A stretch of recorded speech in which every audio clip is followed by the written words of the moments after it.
Bonsoir, bonsoir bien-aimés. Comme je l'ai dit tout à l'heure, au fait, nous allons faire la lecture de la parole de Dieu. Voilà, nous allons partager aussi, merci Seigneur, un peu. Nous allons partager un peu et puis nous allons faire la lecture de la parole de Dieu. Ça. Voilà, excusez-moi, je fais la lecture de la parole de Dieu. Voilà, c'est bon. Voilà, nous allons faire la lecture de la parole de Dieu et puis après je vais partager. On va directement dans la lecture de la parole de Dieu. Notre Dieu est merveilleux, il est bon et il est redoutable. Amen, amen, amen. Merci Seigneur Jésus-Christ. Nous allons faire la lecture de la parole de Dieu. C'est la lecture du 25 janvier. Alors, nous allons lire Genèse au chapitre 26. Genèse 26, nous lisons au nom de Jésus-Christ de Nazareth. Il y eut une famine dans le pays, outre la première famine qui eut lieu du temps d'Abraham. Et Isaac alla vers Abimelech, roi des Philistins, à Guérar. L'Éternel lui apparut et dit, « Ne descends pas en Égypte, demeure dans le pays que je te dirai. Séjourne dans ce pays-ci, je serai avec toi, et je te bénirai, car je donnerai toutes ces contrées à toi et à ta postérité. Et je tiendrai les serments que j'ai faits à Abraham, ton père. Je multiplierai ta postérité comme les étoiles du ciel. Je donnerai à ta postérité toutes ces contrées et toutes les nations de la terre seront bénies en ta postérité. Parce qu'Abraham a obéi à ma voix et qu'il a observé mes ordres, mes commandements, mes statuts et mes lois. Et Isaac resta à Guérar. Lorsque les gens du lieu faisaient des questions sur sa femme, il disait, c'est ma sœur. Car il craignait en disant ma femme que les gens du lieu ne les tuent, parce que Rebecca était belle de figure. Comme son séjour s'est prolongé, il arriva qu'Abimelech, roi des Philistins, regarda par la fenêtre, vit Isaac qui plaisantait avec Rebecca, sa femme. Abimelech fit appeler Isaac et dit, « Certainement c'est ta femme. Comment as-tu pu dire, c'est ma sœur ?» Isaac lui répondit, « J'ai parlé ainsi de peur de mourir à cause d'elle. » Et Abimelech dit, « Qu'est-ce que tu nous as fait? Peu s'en est fallu que quelqu'un du peuple n'ait couché avec ta femme, et tu nous auras rendus coupables. » Alors Abimelech fit cette ordonnance pour tout le peuple. Celui qui touchera à cet homme ou à sa femme sera mis à mort. Isaac sema dans ces pays et il recueillit cette année les centuples, car l'Éternel les bénit. Cet homme devint riche et il alla s'enrichissant de plus en plus jusqu'à ce qu'il devint fort riche. Il avait des troupeaux de menu bétail et des troupeaux de gros bétail et un grand nombre de serviteurs. Aussi les Philistins lui portèrent envie. Tous les puits qu'avaient creusés les serviteurs de son père, du temps d'Abraham son père, les Philistins les comblèrent et les remplirent de poussière. Et Abimelech dit à Isaac, « Va-t'en de chez nous, car tu es beaucoup plus puissant que nous. » Isaac partit de là et campa dans la vallée de Guérar, où il s'établit. Isaac creusa de nouveau le puits d'eau qu'on avait creusé du temps d'Abraham, son père, et qu'avaient comblé les Philistins après la mort d'Abraham, et il leur donna les mêmes noms que son père leur avait donnés. Le serviteur d'Isaac creusèrent encore dans la vallée et ils trouvèrent un puits d'eau. Les bergers de Guérar querellèrent les bergers d'Isaac en disant « L'eau est à nous ». Et il donna au puits le nom d'Ézek parce qu'il s'était disputé avec lui. Ses serviteurs creusèrent un autre puits au sujet duquel on chercha aussi une querelle et il l'appela Sitna.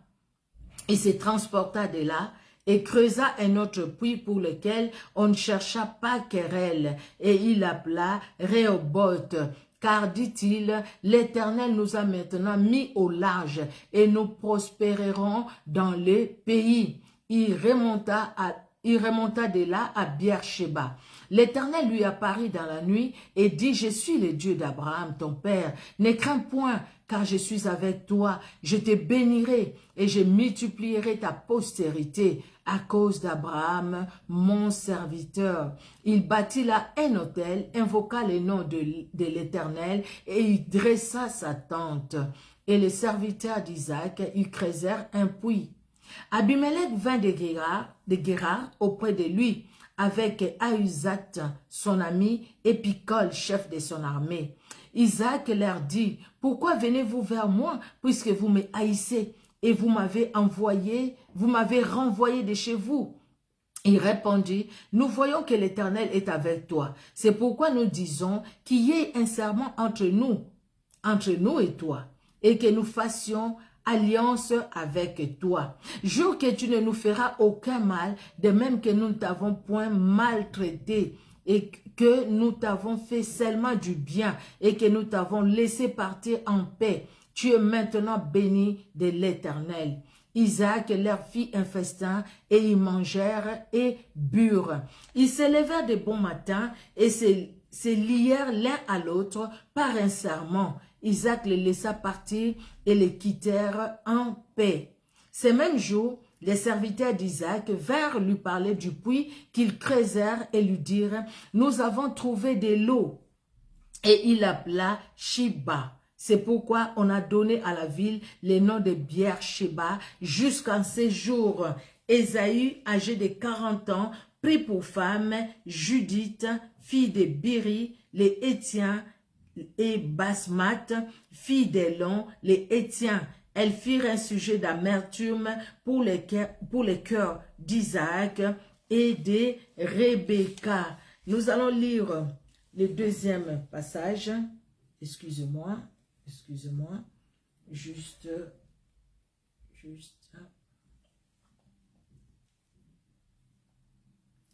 Nous allons lire le deuxième passage. Voilà. Excusez-moi.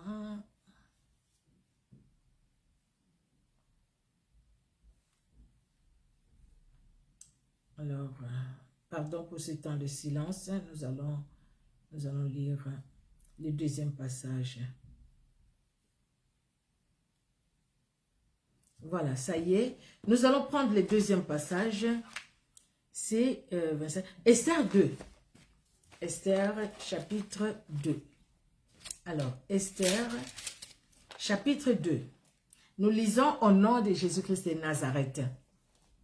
Après ces choses, lorsque la colère du roi Assuérus se fut calmée, il pensa à Vasti et à ce qu'elle avait fait et à la décision qui avait été prise à son sujet. Alors ceux qui servaient le roi dirent qu'on cherche pour le roi des jeunes filles vierges et belles de figure, que le roi établisse dans toutes les provinces de son royaume les commissaires chargés de rassembler toutes les jeunes filles vierges et belles de figure, à Suse, la capitale, dans la maison de femmes, sous la surveillance des guets, eunuques du roi et gardiens des femmes, qui leur donnera des choses nécessaires pour leur toilette. Et que la jeune fille qui pleura au roi devienne reine à la place de Vasti. Cet avis eut l'approbation du roi, et il fit ainsi. Il y avait dans Suse, la capitale, un juif nommé Mardoché, fils de Jaïr, fils de Shimei, fils de Kis, homme de Benjamin, qui avait été amené de Jérusalem parmi les captifs, déportés avec Jéconia, roi de Juda, par Nabuchodonosor, roi de Babylone. Il élevait Hadassa, qui est Esther, fille de son oncle, car elle n'avait ni père ni mère. La jeune fille était belle de taille et belle de figure. À la mort de son père et de sa mère, Mardoché l'avait adoptée pour fille. Lorsqu'on eut publié l'ordre du roi et son édit et qu'un grand nombre de jeunes filles furent rassemblées à Suse, la capitale, sous la surveillance d'Hégaï, Esther fut aussi prise et conduite dans la maison du roi sous la surveillance d'Hégaï, gardien des femmes. La jeune fille lui plut et trouva grâce devant lui. Il s'empressa de lui fournir les choses nécessaires pour sa toilette et pour sa subsistance. Lui donna 7 jeunes filles choisies dans la maison du roi et la plaça avec ces jeunes filles dans le meilleur appartement de la maison des femmes. Esther ne fit connaître ni son peuple, ni sa naissance, car Mardoché lui avait défendu d'en parler. Et chaque jour, Mardoché allait et venait devant la cour de la maison de femmes pour savoir comment se portait Esther et comment on la traitait. Chaque jeune fille allait à son tour vers le roi Assuérus après avoir employé 12 mois à s'acquitter de ce qui était prescrit aux femmes.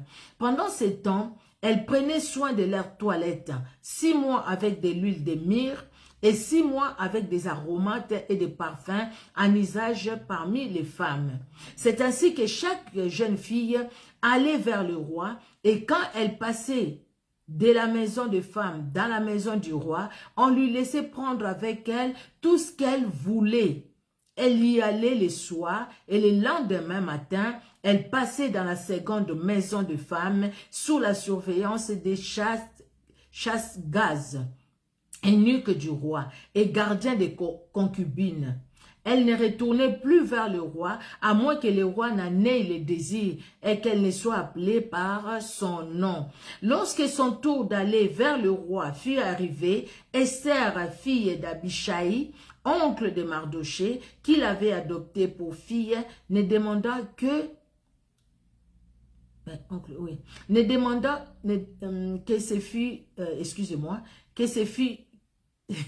excusez-moi, je vais reprendre, je me suis perdue un peu.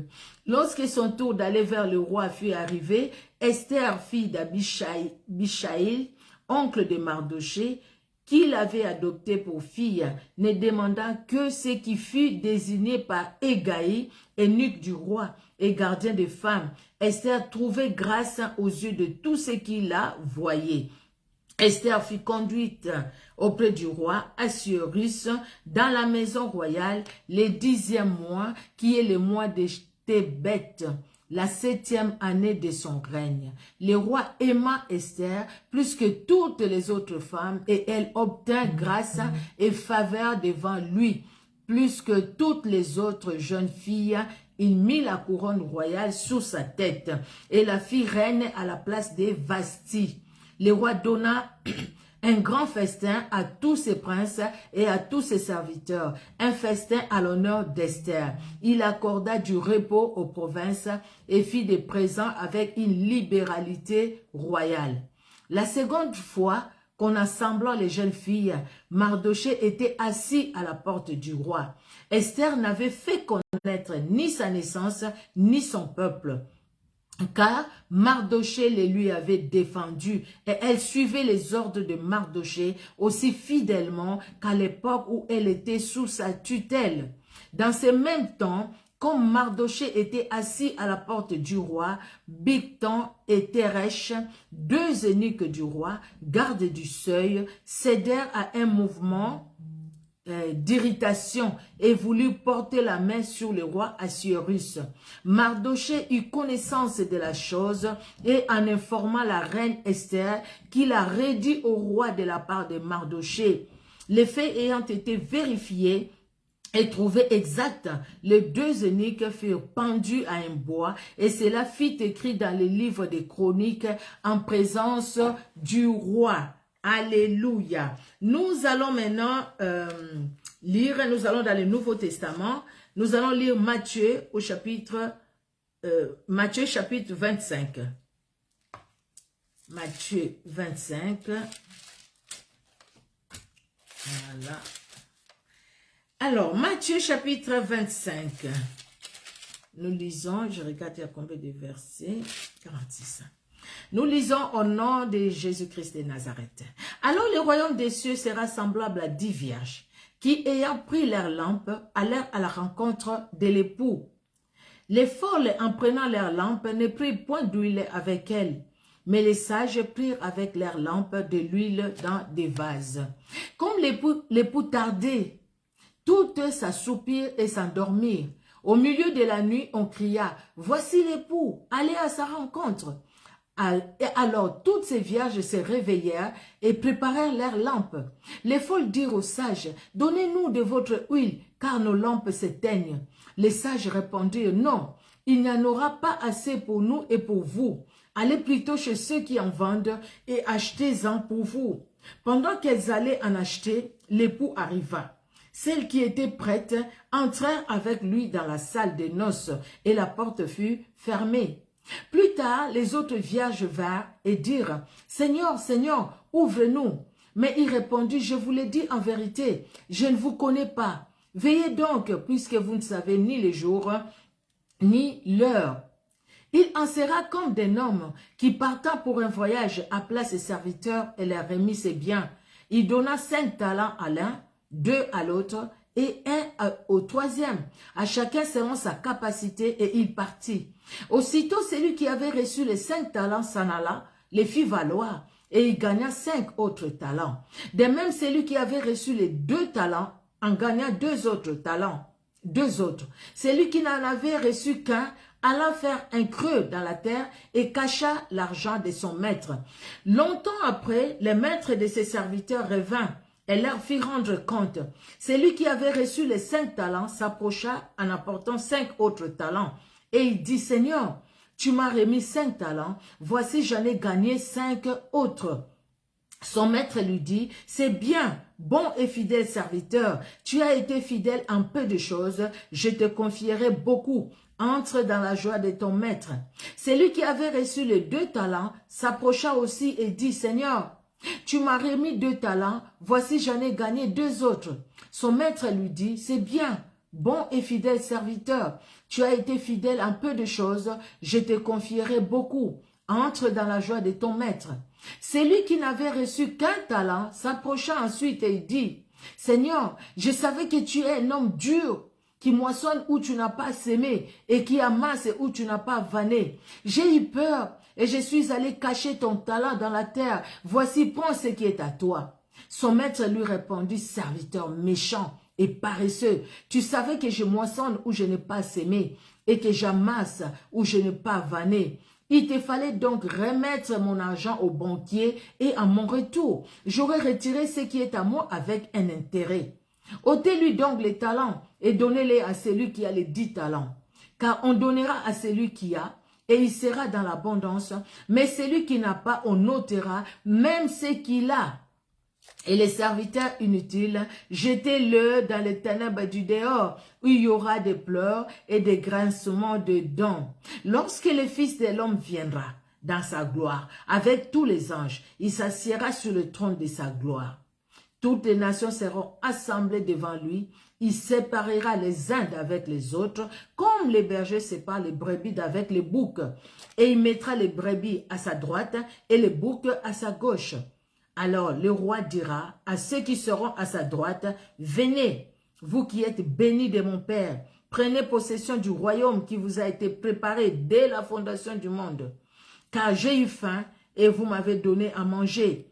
J'ai eu soif et vous m'avez donné à boire. J'étais étranger et vous m'avez recueilli.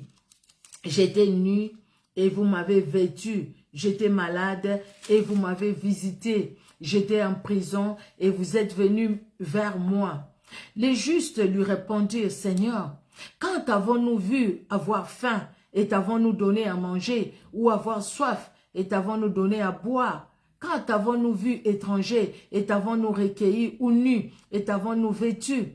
Quand avons-nous vu malade ou en prison et sommes-nous allés vers toi? » Et le roi leur répondra, « Je vous l'ai dit en vérité, toutes les fois que vous avez fait ces choses à l'un de ces plus petits de mes frères, c'est à moi que vous les avez faites. » Ensuite, il dira à ceux qui seront à sa gauche, « Retirez-vous de moi, maudits, allez dans le feu éternel qui a été préparé pour le diable et pour ses anges.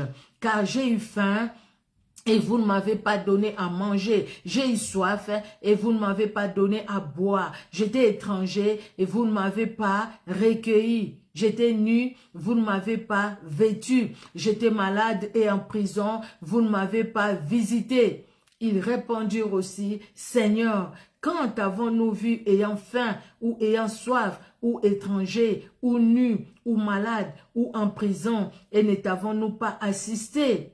Et il leur répondra, je vous le dis en vérité, toutes les fois que vous n'avez pas fait ces choses à l'un de ces plus petits, c'est à moi que vous ne les avez pas faites. Et ceux-ci iront au châtiment éternel, mais le juste à la vie éternelle. Amen, amen, amen, amen. Nous allons aller maintenant, 25, les psaumes 21.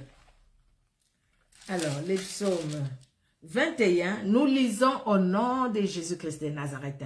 Au chef des chantres, psaume de David. Éternel, le roi se réjouit de ta protection puissante. Oh, comme ton secours les remplit d'allégresse. Tu lui as donné ce que désirait son cœur et tu n'as pas refusé ce que demandaient ses lèvres. Car tu l'as prévenu par les bénédictions de la grâce, tu as mis sur sa tête une couronne d'or pur. Il t'a demandé la vie, tu la lui as donnée, une vie longue pour toujours et à perpétuité. Sa gloire est grande à cause de ton secours. Tu places sur lui l'éclat et la magnificence. Tu les rends à jamais un objet de bénédiction. Tu les combles de joie devant ta face. Le roi se confie en l'Éternel et par la bonté du Très-Haut, il ne chancelle pas. Ta main trouvera tous tes ennemis. Ta droite trouvera ceux qui te haïssent. Tu les rendras tels qu'une fournaise ardente. Les jours où tu te montreras, l'Éternel l'Éternel les anéantira dans sa colère et le feu les dévorera. Tu feras disparaître leur postérité de la terre et leur race du milieu de fils de l'homme. Ils ont projeté le mal contre toi, ils ont conçu de mauvais desseins, mais ils sont impuissants. Car tu leur feras tourner le dos et avec ton arc, tu tireras sur eux. Lève-toi, Éternel, avec ta force. Nous voulons chanter, célébrer ta puissance. Amen, amen. Et nous allons finir avec Proverbe au chapitre 5. Proverbe 5. Alors, Proverbe chapitre 5, voilà. Proverbe 5, nous allons lire du 1er au 6e verset. Alors, nous lisons Proverbe 5. Mon fils, sois attentif à ma sagesse, prête l'oreille à mon intelligence, afin que tu conserves la réflexion et que tes lèvres gardent la connaissance. Car les lèvres de l'étrangère distillent le miel, et son palais est plus doux que l'huile. Mais à la fin, elle est amère comme l'absinthe, aiguë comme un glaive à deux tranchants. Ses pieds descendent vers la mort, ses pas atteignent les séjours des morts. Afin de ne pas considérer le chemin de la vie, elle est errante dans ses voies, elle ne sait où elle va. Amen, amen. Que Dieu bénisse sa parole dans nos cœurs, que Dieu soit loué et merci bien-aimés, vous qui êtes là depuis le 1er janvier où nous lisons la Bible et si vous aussi peut-être c'est la première fois que vous vous connectez, nous avons pris la décision de lire la Bible tous les jours. Nous allons lire toute la Bible. Peut-être que tu ne l'as jamais fait toi-même. Voilà une opportunité que le Seigneur te donne afin que tu puisses suivre la Bible avec nous. Ça nous édifie toujours et le Seigneur nous fait du bien. Nous devons connaître Dieu. Dieu est dans sa parole. Alléluia. Que Dieu bénisse tout un chacun. La parole de Dieu doit être cette lampe qui nous conduit, bien-aimés. Le psalmiste a dit, je serre ta parole dans mon cœur, afin de ne pas pécher contre toi. Alléluia. Pour ne pas pécher contre toi, j'ai besoin de ta parole. Je la serre dans mon cœur. Serrons la parole de Dieu, bien-aimé. Il ne suffit pas tout simplement d'écouter, mais plongeons nos regards dans ces paroles que nous lisons jour après jour, bien-aimé. C'est pour nous faire du bien. On ne prend pas beaucoup de temps. Voilà, que Dieu vous bénisse.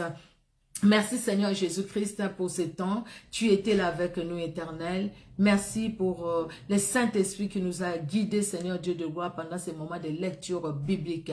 Merci Seigneur de te révéler encore dans nos cœurs. Merci de bénir les bien-aimés qui étaient en direct et même ceux qui vont nous suivre en différé, qui vont écouter cette parole, Seigneur Dieu de gloire, en différé. À toi l'honneur, à toi la gloire, tendre Père, dans le nom puissant de Jésus-Christ que nous t'avons ainsi prié. Amen. Amen, amen. Que Dieu vous bénisse, bien-aimés. Au revoir.